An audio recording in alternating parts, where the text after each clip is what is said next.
Xavier, bienvenue sur le podcast de Tech Generation. Bonjour et merci beaucoup pour cette invitation. Merci, je suis ravi de t'accueillir enfin. Pour la petite anecdote, je le dis toujours, mais je crois que tu es une des premières personnes avec qui j'ai connecté quand je suis arrivé à Barcelone. Et du coup, ça me fait plaisir de te recevoir. Alors pour te refaire un peu de contexte, on a déjà un peu parlé avant, mais comme ça servira aussi à nos auditeurs potentiels. Je vais te poser une question aujourd'hui. Et on va parler assez naturellement d'éducation avec toi, puisqu'on te présentera un peu plus tard, mais c'est toi qui as monté Epitech en Espagne et donc qui dirige tout ça. Donc tu formes les développeurs de demain potentiellement. Donc on va parler un peu d'éducation à l'âge de l'IA, dans lequel on est aujourd'hui. On va parler français, mais grâce à l'IA, on parlera aussi anglais et espagnol puisqu'on va passer tout ça dans l'Eleven Labs, donc c'est assez marrant parce que potentiellement ton anglais et ton espagnol de l'IA, on verra s'ils sont, ils seront forcément moins naturels que les vrais. Et puis voilà, je vais te poser cette question en 3 temps. D'abord comme si j'étais un Jérémy de 10 ans, ensuite je serai un Jérémy de 18-20 ans, un de tes étudiants potentiellement, et puis ensuite je serai un Jérémy de plutôt 40-50 ans. Est-ce que ça te va comme programme ? Très bien. Oui, très bien. Oui, sans problème. Je vais essayer de faire mon mieux. Cool. Alors on se lance du coup. La question qu'on va se poser aujourd'hui, c'est finalement est-ce que l'intelligence artificielle va rendre l'école obsolète ou est-ce qu'elle va la faire passer dans un autre âge et finalement nous permettre de mieux éduquer nos enfants et nos ados ? Ça, c'est la question qu'on va se poser maintenant. Et donc, dans un premier temps, je suis un petit Jérémy d'une dizaine d'années qui te demande, Xavier, peut-être de manière un peu provoque, mais du coup, tonton Xavier, avec l'intelligence artificielle, on n'a plus trop besoin d'école finalement.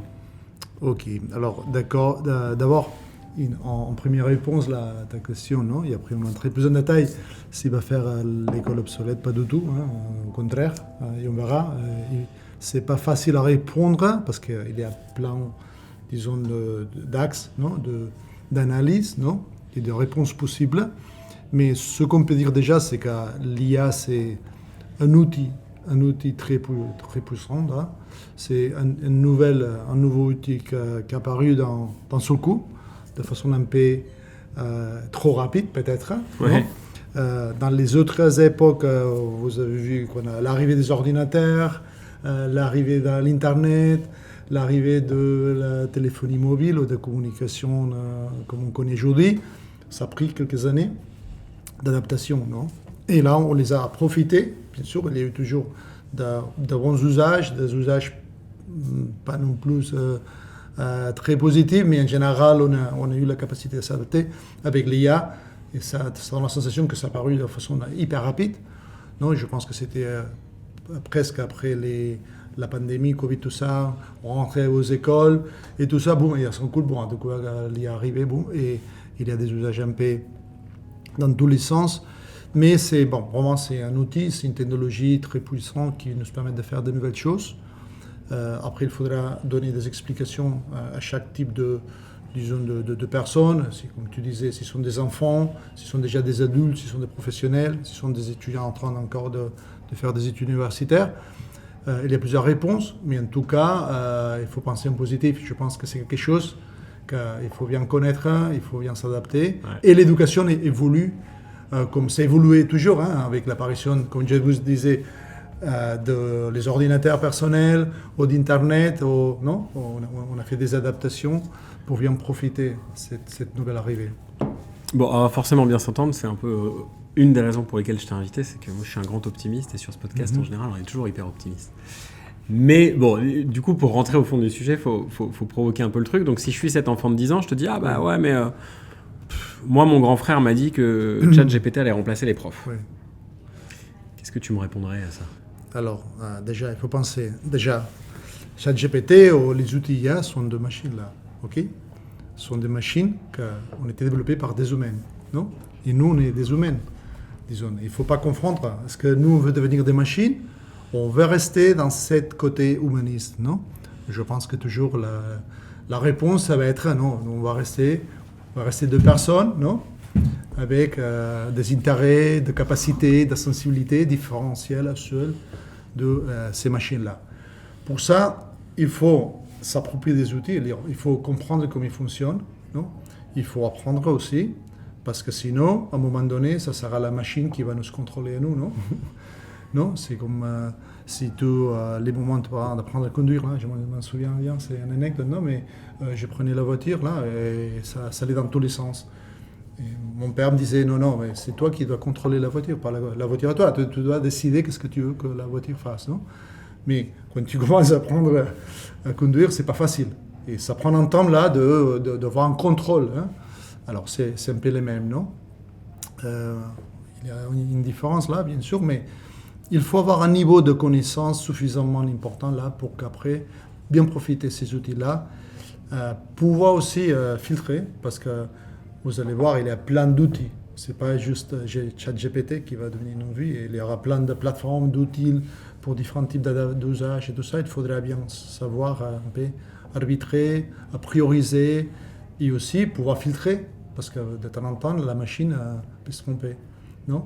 Et alors, c'est à nous aussi de pouvoir aussi décider quelle est la bonne réponse et quelle n'est pas la bonne réponse. Et peut-être mixer différents types de réponses. Alors, tout ça, c'est beaucoup plus complexe. Ça veut dire que peut-être l'éducation, c'est encore plus important que c'était avant.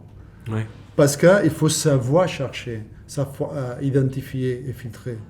Donc je sors de mes baskets de mes 10 ans 2 secondes, mais en fait, je dis que finalement, la responsabilité de l'éducateur au sens large, donc on va dire les professeurs, c'est plus seulement de transmettre l'information, mais d'apporter finalement une capacité d'arbitrage aux enfants, parce que c'était déjà un peu le cas avec les réseaux finalement. L'enfant, l'adolescent, quand il se construit, avant il fallait lui donner de l'information, maintenant il a cette information par défaut. Et par contre, il faut lui apprendre à raisonner, à faire le tri en fait. Exactement, parce que qu'est-ce qu'il passe avec l'IA? Il y a beaucoup plus de données, beaucoup plus d'informations. C'est que l'information, c'est quelque chose qui un peu nous arrive un peu partout. Non? Et il y a tellement d'informations qu'il faut, bien sûr, l'objectif ici, c'est développer la capacité d'analyse, donc pouvoir analyser ces informations et la synthétiser. Et la réduire, parce que nous, on ne veut pas être inondé d'informations, on peut dépasser de l'information. Alors, déjà, ça veut dire qu'il faut avoir des capacités type analytique, synthétique, de rationaliser les choses, logique aussi. Et après, pouvoir communiquer cette information-là, parce qu'à un moment donné, ok, tu prends l'information, l'IA t'aider à pouvoir avoir accès à toute cette information et pouvoir te donner plusieurs réponses. Et après, toi, tu décides quelle est la bonne réponse. Et après, toi, tu décides comme tu veux l'utiliser et comme tu vas la communiquer. Parce qu'il faut penser aussi qu'on est dans un monde hyper connecté avec les individus qui travaillent tous ensemble. Il y a plus déjà de travail d'ingénieur, par exemple, dans un coin. Je dis toujours, non, qu'avant, l'ingénieur informatique, il était dans son coin là, en train de travailler dans son truc, tout isolé. Et c'est tout aujourd'hui. Les gens qui travaillent dans le digital, ils sont hyper connectés, travaillent en équipe, multidisciplinaire. Et c'est dit qu'il faut se communiquer avec les autres, se coordonner, s'organiser. Et il y a aussi ce type de... Et du coup, j'ai envie de passer à cet enfant c'est plus un enfant du tout d'ailleurs, un jeune adulte de 18-20 ans. Parce qu'on est pile dedans. Finalement, à 18-20 ans, je suis ton étudiant, je suis étudiant à Epitech.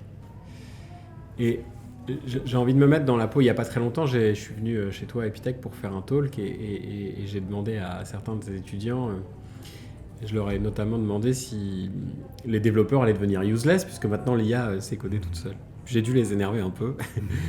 Et c'était bien, j'étais content de cette réaction. Et finalement, j'étais surpris parce que dans cette audience, il y avait plus de gens qui disaient non, mais nous, on n'aime pas développer avec l'IA parce que ça fait du code sale, moche, ça travaille pas bien, etc. Je leur dis, vous avez tout à fait raison, mais il faut pas que l'IA développe, il faut développer avec l'IA.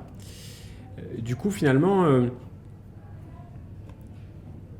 je me suis demandé si, y compris parmi les jeunes, il n'y avait pas finalement aussi... Parce que moi, en étant un peu plus vieux, nous, en étant passé un peu de l'autre côté de l'autre génération... Toi, tu es au contact d'eux, donc c'est peut-être pas la même chose, mais moi, j'ai un peu l'impression que par défaut, tous les gens qui ont moins de 25 ans, ils embrassent l'IA comme ils ont embrassé les réseaux sociaux et c'est leur génération. Et puis finalement, en venant faire cette intervention chez Epitech à Barcelone, je me suis rendu compte que pas tellement, qu'il y avait aussi pas mal d'AI sceptiques potentiels, y compris parmi des étudiants tech futur ou apprenti développeur d'une vingtaine d'années? Alors, c'est normal parce que, c'est comme je vous disais, cette évolution, ça arrivait tellement rapide qu'en fait, pas tous les mots là, la bonne vision là. Il y a des gens qui voient ça comme une menace, qui imaginent, ok, je suis en train de prendre des choses que l'IA va faire, alors pourquoi je vais étudier? C'est mon question. Parce qu'ils n'ont pas encore eu le temps de voir suffisamment de temps pour analyser ça, ou peut-être pour son âge. Ils ont 20 ans, ils n'ont pas vécu les autres révolutions. Ouais. L'arrivée de l'Internet, des ordinateurs, de plein d'outils technologiques. Et nous, quand on est un peu plus âgés, on a cet avantage d'avoir vécu ça et voir que finalement là, il y a un côté que la techno, ça va t'aider. Encore, fait monter les niveaux, de faire plus de choses, plus rapides. Mais par contre, ça va faire aussi de pouvoir t'aider à faire des choses de plus haut niveau et marquer la différence. Parce que toujours, il faut marquer la différence. Il n'y a pas eu de révolution technologique où, basiquement, que ce qu'on a fait, c'était travailler moins et laisser les choses telles qu'elles sont. Je pense que les révolutions technologiques nous ont permis d'avancer dans les temps, là, tu vois, et faire des sauts. Non? Et je pense que c'est dans la nature humaine. Et basiquement. Et alors, les gens qui sont déjà intéressés pour l'informatique, qui sont dans l'école, qui viennent à Epitech, parce que nous, ils veulent construire des outils, des applications, ou des entreprises, ou des projets, ils veulent construire, disons. Ils ne vont pas laisser que l'IA fasse tout. S'ils sont dans cette dynamique-là, alors il ne faut pas qu'ils les étudient là. Parce que, bien sûr, l'IA va faire de pages web, il va développer pas mal de choses. Mais quelle est l'essence de juste faire ça? Peut-être c'est de commodity, disons. Ce sont des choses qu'on ne attendra pas d'être faites par des professionnels. Par contre, il y aura des nouvelles applications, des outils qu'aujourd'hui encore on ne comprend pas, on ne connaît pas, mais qui vont arriver grâce justement à l'IA en combinaison avec les valeurs humaines et l'expertise les bons professionnels. Non? Et pour être là, pour marquer la route, pour marquer les chemins et pour les construire, il faut avoir les niveaux, basiquement. C'est ça que je dirais basiquement à ces gens, parce que si vous laissez que l'IA fasse tout, alors vous sortez. Vous sortez de cet esprit médiocre. Exactement. Et comment vous faites vraiment au quotidien, au day-to-day, vous, avec l'IA? Parce que dans l'enseignement... Alors, en plus, Epitech, on va pas le refaire ici, mais Epitech est quand même connu pour être une école qui a disrupté beaucoup, qui a changé l'éducation de la tech. Finalement, moi, je me rappelle quand j'ai commencé à travailler, Epitech était encore pas balbutiant, mais était encore plus jeune, et on formait des ingénieurs informatiques à l'ancienne, finalement, en leur apprenant d'abord les maths et puis après un peu à coder. Epitech était une des premières écoles qui a vraiment appris à coder aux étudiants. Elle a été copiée, recopiée plein de fois depuis. Mais d'abord, pour prendre cette partie-là, moi, la question que je me pose tout le temps, et je pense que plein de gens se posent, comment vous faites je ne sais même pas comment la poser, cette question. Pour pas que les étudiants trichent trop, j'allais dire. Oui. Ça doit être un casse-tête. Après, bien sûr, ça nous a fait monter les niveaux de travail, de temps passé pour, bien sûr, éviter ça. Surtout, il faut différencier, surtout les premières années, parce que quand les gens ils commencent, ils doivent prendre tous les fondamentaux. Et pour ça, il faut s'oublier de l'IA. Parce que sinon, c'est comme un étudiant de 10 ans, 8 ans, 7 ans qui commence à apprendre les opérations mathématiques. Il faut l'éviter. Mais tu y arrives? Tu arrives à faire en sorte qu'ils s'en servent pas? Parce que je me dis, à la limite, une fois qu'ils sont... Oui, parce que finalement, encore, nous, on est plus intelligents que les machines, là. Et ça se voit. Oui, quand ils utilisent des codes par IA, ça se voit. Basiquement parce que nous, tu sais, c'est une école par projet, c'est pas uniquement faire un examen et voir les résultats, ça sera le plus facile. Ça sera ceux qui font les universités classiques, tu vois, ABCD, bam. Justement, les réponses, c'est bien. Non. Nous, le fait que ce soit par projet, c'est très important, les résultats, mais aussi comme c'était fait, et pouvoir l'expliquer, et pouvoir l'argumenter. Et les projets, normalement, sont plus compliqués que juste faire une opération mathématique. Ça veut dire que là, il faut avoir un peu la logique, la compréhension, l'analyse, et savoir coder où il faut coder, non? Et là, basiquement, les moments d'analyser, au passé, tu vois, l'entretien avec l'étudiant, l'analyser un peu en détail, ça se voit. ça se voit rapidement avec les étudiants qui ils ont pas compris ou ils ont juste fait un copier-coller, non? Alors, nous, on arrive, je dirais peut-être pas les 100% de cas, mais les 99% de cas, on les identifie. Et donc finalement, la meilleure solution, donc c'est même plutôt un effet positif, c'est que tu maximises encore plus l'échange humain pour t'assurer oralement que l'étudiant a compris ce qu'il a fait. Oui, c'était toujours, mais à ce moment-là, aussi, on a des doutes, bien sûr, on analyse aussi, il y a plein de projets avec plein de dynamiques. À un moment donné, la machine, ça va se tromper, va faire une chose qu'à niveau peut-être esthétique, c'est bien, mais à niveau tu vois, de logique, c'est pas exactement correct. Et on va identifier, et c'est surtout première, deuxième année, là, on met ces limites-là. Mais, au fur et à mesure, tous ces Epitech sont 5 années, alors d'études, alors en troisième année, c'est le contraire. Troisième année, ils ont bien fait son travail d'apprentissage et de logique, et ils savent coder, ils maîtrisent très bien différentes plateformes. Alors là, on les encourage. On les encourage à qu'ils apprennent, pas à faire un copier-coller, mais qu'ils utilisent des outils qui sont à disposition, par exemple, pour les professionnels, pour les développeurs. Il y a des plateformes open source, avec lesquelles, de la même façon là qu'aux années 90, à la fin, ça a paru le monde open source et ça donnait plein de possibilités pour créer des communautés avec des gens qui créent des choses et on peut participer et développer tout un monde hyper rond là. Les mêmes, ça passe avec les mondes de l'IA. C'est quelque chose qui est encore dans les niveaux de secret, mais ça existe déjà. Et alors en troisième année, c'est très intéressant pouvoir s'en servir là, de ces outils-là, participer, disons, pas uniquement utiliser l'IA, sinon développer l'IA en soi-même, avec tout ça, et faire des choses beaucoup plus complexes grâce à l'IA, et essayer d'aller plus loin grâce à l'IA. Mais là, déjà, il faut un certain niveau de maîtrise, et ça, c'est pour ça qu'en troisième année, quatrième année, là, c'est un usage très différent.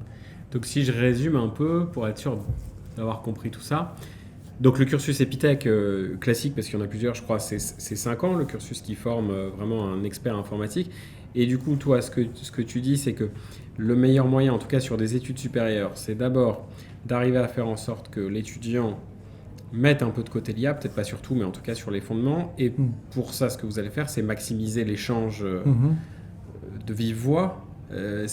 Ça paraît presque un peu contre nature parce que nous on s'imagine une école comme Epitech où au final tout est automatique. En plus on entend quand on ne connaît pas Epitech, c'est une école sans prof et du coup on ne s'imagine pas qu'il y a autant d'interaction, mais là ça fait sens. Et après, lorsque l'étudiant est mature, a appris les fondements du dev, de l'algorithmie, etc., c'est là où finalement vous le poussez à être curieux, quoi, à découvrir. Oui, tout à fait, et qu'il développe ses propres outils d'IA, qu'il utilise des applications, de choses qui existent, de plateformes qui sont en train de se développer, mais dans un deuxième temps. Oui, parce que maintenant, ce qu'il faut pour un j'allais dire un tech, parce que pour moi, le dev, il est... Alors peut-être pas, il commence et ça va changer, mais il est plus juste dev. Il maîtrise la tech de manière générale et pour un patron, un entrepreneur, un employeur ou autre, on attend de plus en plus quelqu'un qui maîtrise la tech au sens large. Et en fait, ce qui a beaucoup changé, c'est que les capacités d'un jeune diplômé d'Epitech, par exemple, ne se limitent plus à sa seule connaissance. Non, en fait, je vais en tout cas matérialiser quelque chose. Par exemple, là, l'effet que, oui, à Epitech, il y a des profs. Il n'y a pas de théorie, mais il y a des profs parce que les projets ils sont suivis, accompagnés, pilotés, révisés avec des profs. Et après, il y a, en disant, un corps métier, que c'est la programmation, toute la partie logicielle et tout ça. Mais en plus, on justement travaille, et c'était toujours comme ça, toute la partie qu'on appelle les soft skills. Non? Les soft skills sont les compétences transversales, travailler en équipe, travailler par projet, la logique, l'innovation aussi. Parce que tu vas coder, mais tu vas coder quoi? Alors, il faut avoir une idée, tu vois, savoir la projeter, tu vois, la diviser peut-être en plusieurs micro-projets, développer chacun de ces projets, travailler en équipe, alors communiquer ces résultats-là. Disons qu'on a travaillé toujours cet axe-là, et aussi les côtés entrepreneurial. Disons que nous, on est très centré, on fait notre projet IP, notre projet de fin d'études. Basiquement, c'est un projet que notamment, il a un prototype d'un service, en réalisation technique, mais aussi on a un business plan derrière. On essaie de que ce qu'on a fait, il y a un côté innovation, c'est un nouveau produit, un nouveau service. Pour ça, il a fallu faire une étude de marché, un business plan et présenter ça comme une sorte de start-up. Non? Et plusieurs fois, ça devient une start-up aussi. On a plein de cas d'étudiants qui ont fait ces projets et après, c'est devenu une start-up et les projets continuent. Ça veut dire qu'il faut dominer plusieurs axes, pas uniquement les côtés spécifiquement techniques. Non? Mais que c'est important aussi. Ce qui est incroyable au jour d'aujourd'hui, c'est qu'on peut prototyper n'importe quoi très rapidement. Tu vois, le titre de Stock dont je te parlais tout à l'heure, c'est à l'heure de l'IA, la médiocrité est un choix. Et pourquoi ? Parce que de faire une landing page web, une image, un pitch, une présentation, pour quelqu'un qui est un tout petit peu curieux et un tout petit peu malin, c'est devenu facile. Oui, tout à fait. Tout à fait. Mais ça, la médiocrité, basiquement, c'est ça. Alors, on est dans ce moment-là, un peu de changement là. C'est que ce moment-là qu'encore les choses arrivent, on peut se débrouiller avec l'IA et travailler moins que les autres et quand même donner une image positive. Mais ça va durer très peu. Parce qu'à un moment donné, quand tous auront ces outils-là, ils vont tous maîtriser les outils, il faudra se différencier. C'est ça que je disais. Avec l'arrivée de nouvelles technologies, il faut aller un peu vers l'eau. Et tu as des étudiants à l'inverse qui selon ta fenêtre à toi, selon ton image, s'y mettent pas assez, comprennent pas ce qui se passe, prennent pas le virage? Non, je pense que ça dépendra. Non, il y a des cas très particuliers. Mais en général, je pense que c'est un travail entre tous, non, de divulgation, le staff pédagogique, aussi un peu les contextes. Non, ce matin-là, je viens de parler avec un influenceur qui a plus de 150 000 followers sur YouTube parce qu'il fait de la pédagogie sur l'informatique, tout ça. Il fait des tutoriels de programmation. Et on disait un peu la même chose, qu'en partie de son boulot aussi, c'est disons, animer, motiver, parce que sinon, les gens qui ne connaissent pas, qui sont un peu out, non? Ou les très jeunes, là, comme ceux que tu me disais de 10 ans, 12 ans, 14 ans, 15 ans, ils ne sont pas encore dans l'université, ils n'ont pas encore choisi des études, ils vont penser la programmation, le software, l'ingénierie informatique, ça ne sert à rien déjà. Non? Et c'est là où il faut faire comprendre. Mais ceux qui sont déjà dedans, en train d'y jouer, de travailler, ils commencent à voir tout ce potentiel. Et je pense que c'est question de peut-être, ça va prendre encore quelques années, mais ça va aller très vite. Ok. Trop bien. Alors du coup, on va passer au dernier Jérémy, celui qui a 45 ans. D'accord. Et puis on va dire, tiens, je vais changer un peu de rôle. J'ai envie de parler de recrutement. Donc je suis DRH d'un grand groupe, je sais pas moi, DRH de Orange en Espagne. Et ma question, c'est jusqu'ici, nous on recrutait, on cherchait toujours dans la tech, on cherchait toujours des gens qui avaient beaucoup d'expérience. Est-ce que grâce à l'IA, je peux plus facilement recruter des juniors, selon toi? Est-ce que l'IA rend le profil junior plus compétent ou ça va pas changer grand-chose? Donc on va pas parler de maturité professionnelle, mais vraiment juste de skills, de hard skills en quelque sorte. Je pense pas. Je pense qu'il y aura des compétences techniques ou peut-être les seniors, si on peut dire comme ça. Ils auront travaillé beaucoup moins parce qu'ils ont été dans une autre dynamique, non? Un autre contexte, non? Et peut-être sont les plus jeunes, ceux qui sont en train dans l'université, en train d'étudier tout ça, qui ont plus de temps aussi à passer. Et il y a faire avancer les choses, et identifier les bonnes solutions, et plus de capacité peut-être aussi d'apprentissage, en sujet d'âge aussi. Les plus âgés, ils sont un peu plus, disons, un avantage sur les aspects techniques. Mais il y a toute cette autre partie, que c'est gérer, non? La complexité, la partie logique, la partie transversale, les soft skills. Comme faire les points là entre un métier un peu à l'ancienne, non? Et la nouvelle techno qui arrive. Il faut faire une connexion entre ces deux mots-là. Et est-ce que tu crois que ça change le marché du travail? Oui, ça change le marché du travail, notamment. Oui, là je suis sûr. La façon dont tu recrutes. Oui. Pas uniquement la façon dont tu recrutes, que là je ne suis pas un expert dans le recrutement. J'utilise LinkedIn, mais je ne suis pas un expert à utiliser les algorithmes pour la bonne recherche et tout ça. Mais la réalité, je pense que c'est toutes les entreprises, Ils vont devoir un peu adapter les positions avec de nouvelles compétences. Hein. Les seniors, je pense, c'est hyper important là, parce que si on laisse tout uniquement à la technique et des jeunes talents qui ne connaissent pas les métiers, ils n'ont pas une vision un peu plus historique, non, de comment ça se passe, ils n'ont pas vécu des autres révolutions technologiques, c'est un peu risqué. Je pense que c'est les bons moments là pour tout combiner. Ouais, parce que finalement,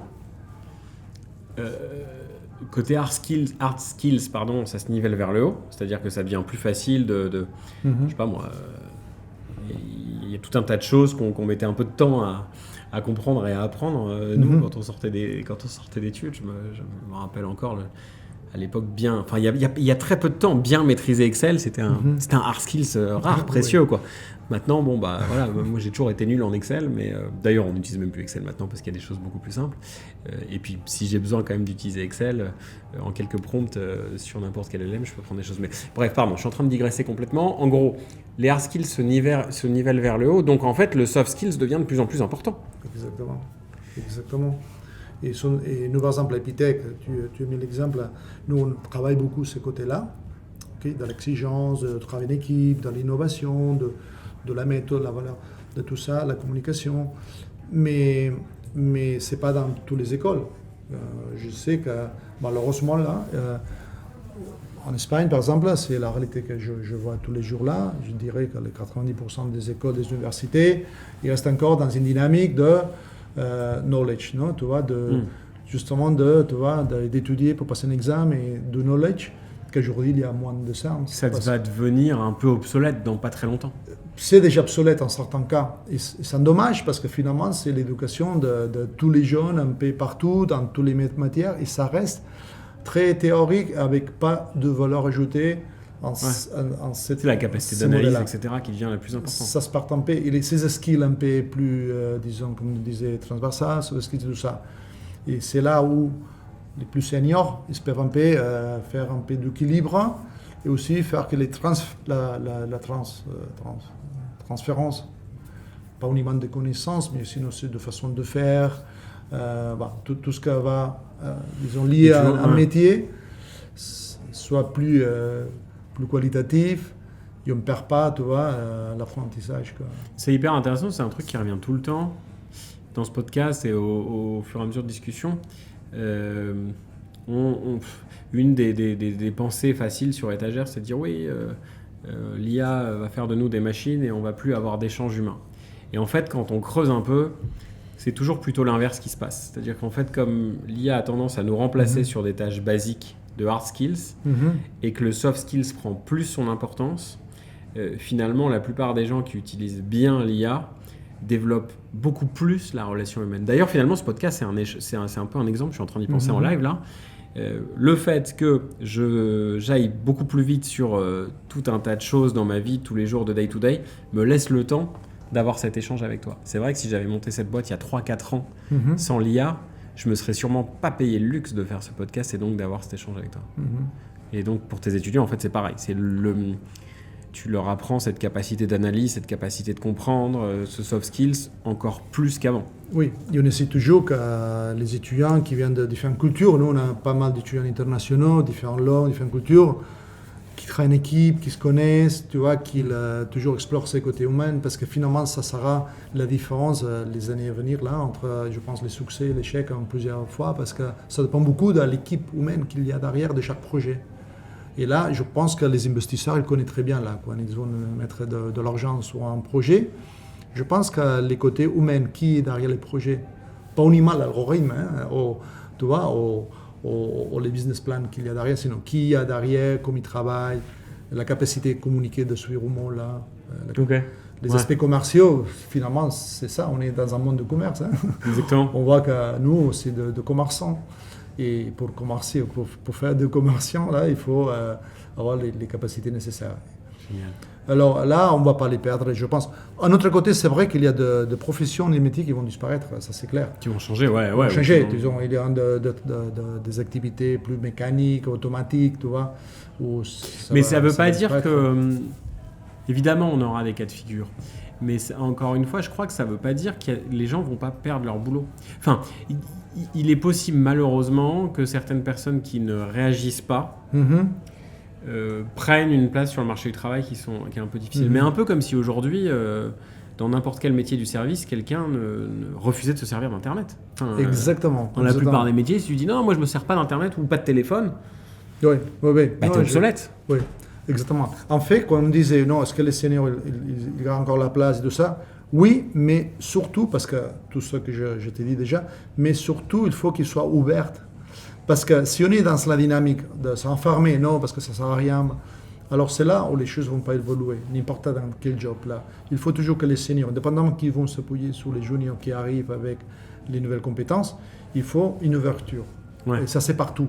Ça veut dire pas être, tu vois, les maîtres, non, l'expert de les outils IA, mais être ouvert, écouter et les utiliser, les implémenter et s'entourer de l'équipe humaine qui va les aider à faire avancer ça. Non, mais c'est marrant parce que c'est vraiment c'est un truc qui revient toujours. C'est le soft skills, l'échange humain devient de plus en plus important parce que en fait c'est un luxe quoi. On va pouvoir se passer de toute la partie complexe. Ok, bah, je pense que c'est un bon moment pour faire la petite transition et puis s'intéresser un peu plus à toi, Xavier. Du coup, ouais, je suis curieux parce que je me rends compte que j'en sais même pas tant que ça sur toi alors qu'on se connaît pourtant bien. Moi, la question que j'aime poser à chaque fois, c'est quel est le chemin qui t'a fait arriver jusqu'au Xavier d'aujourd'hui? Il y a toujours un côté un peu aléatoire, disons, tu sais, la chance, je sais pas quoi, non, les casualités, mais c'est... Après, il y a des choses qu'on, de façon un peu inconsciente, on les cherche, non? Je pense qu'on arrive au bout du chemin là parce qu'en fait, tu vois, on a déjà une façon de faire et certains types de choses que tu t'attrapes plus et comme ça, tu fais ton chemin là, non? Donc, moi, basiquement, j'ai fait des études d'ingénierie télécom à l'époque. Début des années, années 90. Okay. Et là, c'était d'un côté une chance parce que j'ai vécu toutes ces transitions technologiques. Ouais. Je m'en souviens quand j'ai commencé à étudier que c'était la méthode théorique, mathématique, physique, plus scientifique que presque d'ingénierie. C'est déjà l'époque des ordinateurs. En fait, moi, je vais toucher et commencer à coder aux années 80 avec les ordinateurs perso qui sont arrivés à l'époque. Les Spectrum, Commodore, tous ces ordinateurs qui sont arrivés à la maison, là, et alors je m'introduis là. Aussi, c'était un moment encore où l'électronique, tout ce que c'est l'électronique, il avait du sens, l'électronique analogique. Et c'était aussi tout un champ un peu super intéressant à connaître, à comprendre. Et je me suis introduit dans l'ingénierie, en ce cas-là, télécom, parce que c'était les types d'études que tu pouvais toucher un peu tout ça. Ici à Barcelone? À Barcelone, oui. Okay. À l'Université Polytechnique de Catalogne. Mais ça ne se voit pas d'autre chose au-delà de ça. Quand j'ai terminé, j'ai aussi la chance, avant de terminer, on était les Jeux Olympiques de Barcelone. 92. Je n'avais pas encore terminé mes études, mais j'ai eu la chance avec un collègue de l'université de pouvoir travailler en tant que sorte de stagiaire pendant cette période dans une entreprise de communication Motorola, tout ce qu'on connaît. Parce qu'ils étaient en charge de... les téléphones à clapet. Oui, walkie-talkie. À l'époque, il n'y avait pas encore la téléphonie mobile. C'était de walkie-talkie. Alors, j'ai commencé à travailler ici, dans ce même environnement où on est aujourd'hui, mais pendant les Jeux Olympiques. Trop bien. Et là, ça m'a donné déjà un premier, approche, un monde très international, hyper dynamique, une organisation très... Parce que les Jeux Olympiques, on le dit beaucoup, ont transformé Barcelone. Ça a été le début du nouveau Barcelone. Ouais. Il y a une transformation au niveau, disons, immobilière et urbanistique, mais aussi c'était, je pense, l'arrivée un peu de la modernité, parce que tu vois, gérer tout ça avec les moyens qu'on avait à l'époque. Tu vois, on travaillait avec du fax. Moi, je m'en souviens qu'on faisait les reports de la journée, non, de tous les incidents, on utilisait les fax. C'était un mix, non, de technologie encore. C'était encore trop tôt, mais juste après quelques années, en 95, que j'avais déjà terminé mes études télécom, c'était l'arrivée de la téléphonie mobile. c'était la privatisation, parce qu'il y avait un seul opérateur en Espagne, comme c'était le cas en France avec France Télécom, qui c'était Telefónica. Ils ont ouvert la possibilité de rentrer des opérateurs privés, opérateurs digitales déjà. Et là, j'ai eu la chance aussi de commencer à travailler là sur l'implémentation de la téléphonie mobile en Espagne. Non, en Espagne, c'est pas là, Catalogne et une partie de l'Espagne. C'est un travail très intéressant, très de champ, là, de sortir à l'extérieur, de toute la partie. Donc toi, la révolution mobile, tu l'as vue de l'intérieur. Je l'ai vu de l'intérieur. Les moments qu'on avait juste la 2G, la 2G c'était les appels téléphoniques et les textos, les SMS, non? Et ça a évolué vers la 3G. En ces cas-là, j'ai changé d'opérateur, j'ai fait un mouvement là dans le secteur télécom et j'ai avancé dans des sujets plus orientés vers les services. Là, c'était en 2004, quelques années plus tard, où on a commencé à travailler sur l'innovation. Disons, quels sont les services qu'on peut mettre dans les téléphones là, pour donner un peu plus de valeur ajoutée. Okay. C'était l'arrivée des services de localisation, par exemple. Avant l'arrivée de Google Maps, par exemple, les opérateurs ils ont commencé à proposer des solutions de ce type-là pour ces utilisateurs. Et donc là, tu as bossé chez Telefonica pas mal d'années alors? Non, là j'étais d'abord chez Vodafone, et après j'ai switché vers Amena, car plus tard c'est devenu Orange. Ok. Justement, Telefonica, je n'étais jamais. J'étais juste avec les nouveaux opérateurs privés, disons, qui sont entrés dans les marchés et qui devaient construire les réseaux. 3 et moi j'ai dit pile le 3. Mais pas de problème. Et basiquement, là, j'ai travaillé dans la partie innovation, R&D aussi. En fait, c'était curieux parce que là, j'ai fait un travail qu'après, ça m'a été très, très utile d'analyser des propositions de sa start-up de l'époque, des années 2005, 2006, 2007, des startups qui faisaient des choses intéressantes que nous, on pouvait intégrer dans les réseaux mobiles en tant que service. Les problèmes, c'était que les marchés n'étaient pas encore suffisamment adaptés au mur. Et alors, on avait des propositions on était trop avancés pour l'époque, non? Des services de réalité augmentée. On avait fait des prototypages. Et ça, c'était en quelle année à peu près? 2006-2007. Ouais. Ça fait presque 20 ans. Ouais. On avait fait un service de réalité augmentée avec la Sagrada Familia. Par exemple, pour pouvoir visualiser la Sagrada Familia, disons, terminée avec les téléphones. C'est vrai que maintenant, c'est des choses qui paraissaient hyper concrètes, mais ça fait pas longtemps que c'est devenu très concret. Oui. Il y a 20 ans. Il avait des prototypes de ce type-là, et c'était très intéressant. Mais c'est ça, c'est les passages de la partie innovation, prototype et proposition de valeur au marché, c'était compliqué pour la maturité du marché. Et quelques années plus tard, je suis parti vers la France, c'est cas-là aussi chez Orange, pour gérer une direction produit, direction marketing produit au centre d'Orange à Paris. Ok. Avec une ligne de produits un peu plus classique, c'était les communications. Tu étais où, à Arcueil? D'abord, j'étais à Châtillon. Ok. Et après, j'ai switché aussi de département et je suis passé à Arcueil. Et ça, c'était en quelle année? C'était entre les 2011 et 2016, cette période-là. Ok. En train de réfléchir si on a pu se croiser, c'est rigolo parce que tu vois, je savais pas cette partie de toi. Mais parce que moi, tu étais à Arcueil. Moi, quand j'ai démarré ma carrière chez Extia en tant qu'ingénieur d'affaires, mon principal client c'était Orange et je travaillais beaucoup et j'allais beaucoup en rendez-vous chez Orange, donc peut-être qu'on s'est croisés dans un couloir. Ouais, j'allais beaucoup à Arcueil. D'accord, moi j'étais là, tu sais, il y a plein de bâtiments, j'étais dans ces bâtiments-là. En fait, là j'avais changé en côté, j'étais dans cette direction marketing produit au Tournon Centre. C'était la division d'innovation pour tous les groupes. On faisait des produits pour toutes les autres filiales d'Orange. Et après, je suis chez Orange France. Là, c'était l'organisation pays, sur la partie wholesale. Et avec les bouts de développer de nouveaux services IoT, Internet of Things, pour embarquer ces services-là avec les cartes SIM. Et pouvoir aussi offrir de nouveaux produits et services, par exemple. À ces cas-là, nos clients, c'était de clients B2B, disons, qu'après ils embarquaient ça dans ses propres produits. Non? Et là, c'est les moments que j'étais à Arcueil. Ok. Et tu es rentré à Paris, à Barcelone après? À Barcelone, avec Epitech, basiquement. D'accord. Alors, j'ai resté dans ce monde télécom pas mal de temps, là, une vingtaine d'années. Ok. Et basiquement, ça m'a permis de voir cette évolution, l'arrivée de la téléphonie mobile, l'arrivée de la data sur la téléphonie mobile, les services B2B, plein de choses. Et à un moment donné, et avec plusieurs optiques, en optique plus technique, plus marketing, plus innovation. Et au dernier moment là, j'ai cherché un projet aussi pour rentrer à Barcelone, basiquement. C'était un de mes objectifs. C'est sympa Paris, mais quand même. Et j'ai trouvé aussi, j'ai cherché un projet un peu plus, comment dire là, avec un peu plus d'impact social aussi. Parce que dans un gros opérateur, qu'est-ce qu'il passe, hein? C'est pas pour critiquer, mais c'est la réalité. Ce sont de grandes usines de faire des projets, mais après, ce qu'on appelle les TTM, non? Les time to market. La mise en place, c'est très lente, très compliqué, il y a plein de jalons à passer. Et ça donne toujours une sensation de ne pas arriver à aboutir avec ton projet ou d'aboutir beaucoup moins que tu aurais aimé.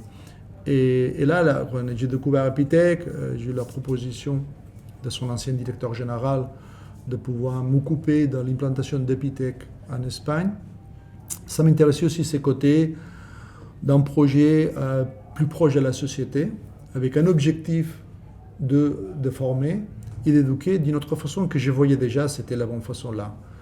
Parce que ça qu'on parlait, non, le fait que l'éducation aujourd'hui n'est pas au niveau de temps qu'on court aujourd'hui, ça on les voyait déjà. Hein. Ça fait déjà 10 ans, un peu moins là, que c'était comme ça. Et l'effet de pouvoir un peu profiter toutes mes compétences, ma vision de marché, un peu mon expérience, et être dans un projet plus agile, beaucoup moins de moyens, ça c'est clair, hein, beaucoup moins de moyens que j'avais chez Orange, avec des équipes plus petites, mais avec en tout cas un impact social assez très direct, et aussi à Barcelone, que c'était la ville que je connais bien, où j'ai travaillé, ou que j'aime bien faire progresser. Et puis quand on voit ça, on comprend qu'on a envie d'y revenir.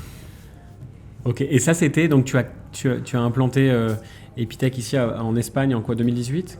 Non, j'ai commencé un peu avant, c'était 2016. 2016, ok. Mais c'était toujours de travail un peu back-office, non? De travail de préparation, trouver locaux, commencer à faire les liens avec l'administration, avec les entreprises, commencer à développer les projets. C'est vraiment en 2017 qu'on a fait l'inauguration officielle du campus. Ouais, parce que je me rappelle, moi, quand je suis venu te voir, j'ai débarqué ici avec mes petites valises à Barcelone pour implanter Extia pour ma part, c'était en 2019. Et je suis venu te voir à ton bureau à Epitech et c'était encore le début d'Epitech. Oui, en Espagne, bien sûr. Peut-être la deuxième année qu'on était déjà en fonctionnement. Trop bien. Magnifique, et je ne sais pas si tu t'en es rendu compte ou pas, mais tu as fait la transition vers la dernière question. Tu m'as parlé d'impact social et c'est justement le dernier point que j'aime bien développer. Moi, ma petite théorie que j'appelle la théorie des curseurs à chaque fois, c'est comment est-ce qu'on fait pour avoir un impact positif sur son environnement, et la théorie des curseurs, pourquoi? Bon, traditionnellement, l'impact, on le traduit par impact social, sociétal ou environnemental. Et moi, j'aime à me dire que bon, on peut pas avoir tous les curseurs au max, quoi. Bon, il y a certaines personnes qui travaillent, qui vivent pour l'impact et qui arrivent à avoir tous les curseurs très hauts, qui arrivent à avoir un bel impact social, un bel impact environnemental, un bel impact sociétal. Mais bon, la plupart des gens qui font attention à leur impact essayent de pousser fort le curseur qui les intéresse, enfin, sur lequel ils sont meilleurs, et surveiller les autres. Bon, toute cette intro de digression, encore une fois, pour te demander comment est-ce que tu t'efforces, comment est-ce que tu aimes essayer de t'efforcer à avoir un impact positif sur ton écosystème, toi, Xavier? Alors déjà, je pense que l'effet de travailler sur l'éducation, c'est déjà quelque chose de positif. Évidemment. C'est encore, on le fait de la façon qu'on croit que c'est le plus positif au différentiel. Pas uniquement pour les jeunes, là, parce qu'ils vont trouver une façon d'apprendre, d'avancer, de se projeter qu'ils ne vont pas trouver dans un autre endroit. Et là, je pense que pour le moment, on est assez unique. En Espagne, il y a Barcelone, il y a Madrid, où on est aussi installé. On est assez différentiel. Et déjà, l'effet de pouvoir proposer ça et former des gens que peut-être ils ne vont pas suivre un autre chemin là, non?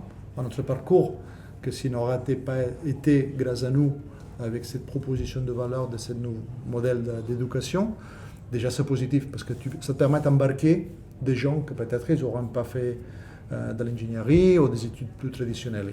Et là, je connais des cas très, très concrets.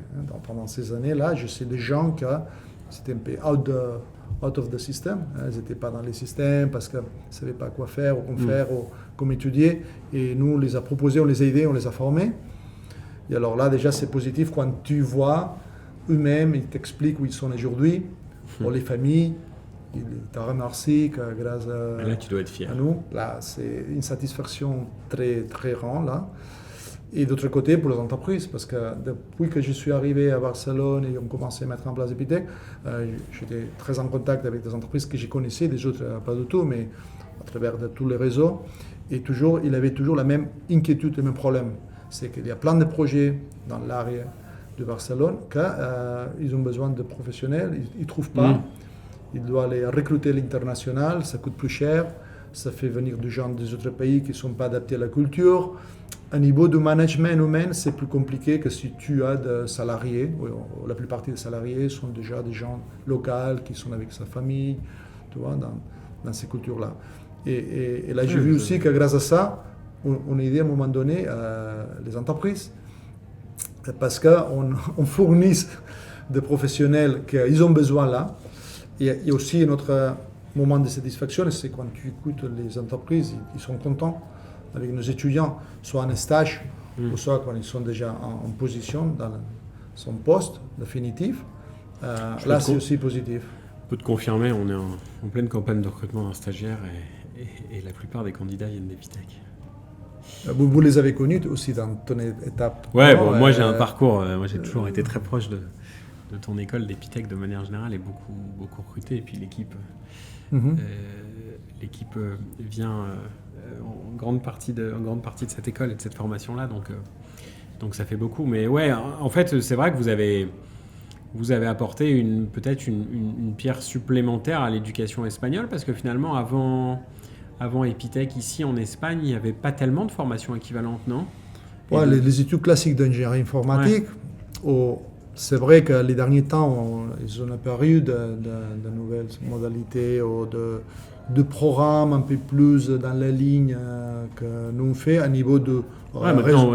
Mais ça reste encore très théorique, par exemple. Disons, ils sont plus orientés à ce moment vers la partie software development, ingénierie software, mais d'autre côté, ça reste encore très théorique, pas trop pratique. La plupart des études sont en espagnol, pas en anglais comme nous on fait. Il n'y a pas de stage, par exemple. Nous on fait des stages à partir de la deuxième année. Disons que ça reste des propositions. Oui, on a vu à Barcelone des bootcamps poussés comme des champignons. Maintenant, il y en a beaucoup. Ouais. Il y a même eu un moment où il y avait une espèce de mode qui en avait probablement même un peu trop à une certaine époque. Tout à fait. Mais alors, je ne sais pas si c'est Epitech qui a lancé cette mode-là, mais en tout cas, ça a participé à un espèce de renouveau de l'éducation. Je pense que les bootcamps sont dans une autre ligue, disons, dans une autre dynamique et dans un autre esprit là. C'est vrai que, je sais pas si les bootcamps, par exemple, quand je suis arrivé en 2017-2016, il y avait déjà pas mal de bootcamps à Barcelone et tout ça. C'est un modèle très court, formation de durée très courte pour former rapidement. Justement, pourquoi ça a apparu, c'était pour la demande du marché. Parce que vraiment, les entreprises, ils avaient cette inquiétude, cette problématique de n'avoir pas suffisamment de professionnels pour ces projets. Et là, je pense que certains, ils ont vu l'opportunité. Mais c'est vrai qu'une formation de 3 mois, 4 mois, ça ne va pas donner les niveaux qu'on attend d'un professionnel qui doit travailler. Ça s'est étoffé, quoi. Exactement. Alors, il y avait certains cas qui étaient déjà très bien parce qu'ils avaient du talent, oui, mais c'était très peu. Ouais. Par contre, nous, le fait qu'on a les étudiants pendant plusieurs années, on les forme de base dans tous les aspects. Et là, c'est un travail plus longtemps, mais avec En tout cas, ce qui est sûr, c'est que ça a bien changé. Je suis en train de me dire, développeur, c'est devenu un métier à la mode. Ouais. Quand toi, tu étais diplômé, tu as dû être diplômé, tu devais être... Pas toi, hein, mais je veux dire, les développeurs, vous étiez un peu plus des... Enfin, les ingénieurs informatiques, télécom, vous étiez un peu plus des oiseaux rares, non, à cette époque, non, mais il y a quelques années. Là, les métiers, c'était pas exactement la promotion, non. Le développement, là, on touchait un peu tout, les communications, la téléphonie au sens large, disons la téléphonie analogique, l'électronique, Ouais, l'ingénieur star dans les années 90, c'était l'ingénieur télécom, non? On fait exactement, on faisait un peu de l'industrie, peut-être c'est l'arrivée des automates dans l'industrie. Aussi, c'était les moments encore, disons, la télévision classique existait, non? Les moments de développement de réseau. Vous mettez des paraboles sur le toit pour avoir plus de chaînes. Je ne l'ai pas fait, mais peut-être il y a eu des gens qui s'avaient lié à des entreprises qui mettaient des paraboles ou qui mettaient des systèmes de communication en utilisant les paraboles. Disons, c'était une époque, aujourd'hui, j'ai dit déjà, ça n'existe plus, et aujourd'hui, ce sont les informatiques, les informaticiens qui ont pris les relais. Non? Mais à cette époque-là, les évolutions c'était notre vitesse. On avait le temps de s'adapter. Ouais. Les choses arrivaient doucement. Le temps de profiter. Et les transitions, ça durait plusieurs années. En ces moments-là, les transitions, ça dure quelques mois. Ouais, ça nous rendrait presque nostalgique des années 90. Quand on avait c'est différent là, il faut voir les choses. Quand on arrivait à avoir un 3310 ou ce genre de mobile très à la mode, on en profitait quelques années.